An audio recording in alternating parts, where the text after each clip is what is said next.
Hi, welcome back to End-to-End Tech Talk. I'm your host, Michael Oliverio, and today we're going to cover part 2 of our password management series. In today's video, we're going to be going through your initial email, getting logged in, and installing the web extension. All right, once you sign up for a password management account through us, you get an email very similar to this one right here. In this email, you're going to see your username right here, along with a link to open the app. Go ahead and click on Open App, and it'll launch a web page for you. This is the page that's going to open up. Be very simple. It's going to ask you for an email, which go ahead and enter yours in right there. Hit Next. It's going to send you a verification code to the email address you just put in. So go ahead and check your email for the 6-digit code and then enter that here.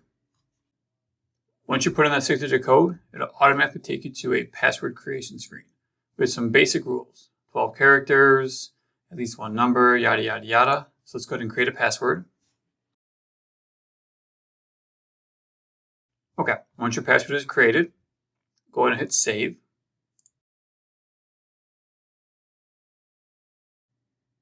Okay, now by default, we added two-factor authentication. This is to protect your passwords from possibly being stolen. Two-factor is a very secure way of keeping accounts safe. So you should have an authenticator app already on your phone. If you don't, you can download one. Google has one, Microsoft has one. But go ahead and click on Set up two-factor authentication. And you can say text if you don't have the authenticator app. I'm going to use the authenticator app for this example and hit Next. Now it's going to prompt you with this barcode or code here if you can't actually scan the barcode. If you have an authenticator app, go ahead and open it up, scan the barcode, and it'll load it into your app for you, which then you can enter those 6 digits right here. If you want to use the SMS portion, go ahead and click on SMS, hit Next, and in this case, just put your phone number in here.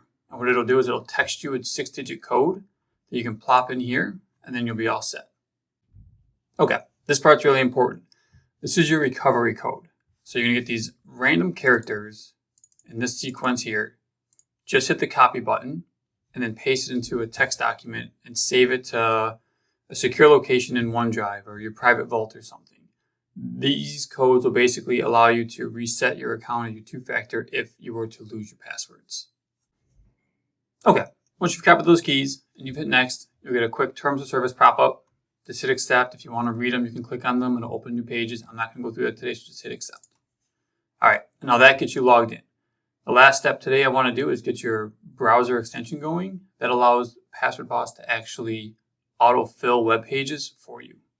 So you're going to click on the Chrome extension. Even if you're using Microsoft Edge, this will open up the extensions page, which will allow you to say, no thanks to Chrome, but let's get the app. So click on Get, click Allow, click Add Extension.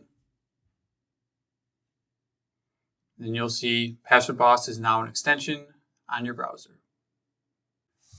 Once you're done with this, we're going to end the video. I appreciate you guys watching. Check out the next one, and I'll show you how to get your Password Boss environment configured.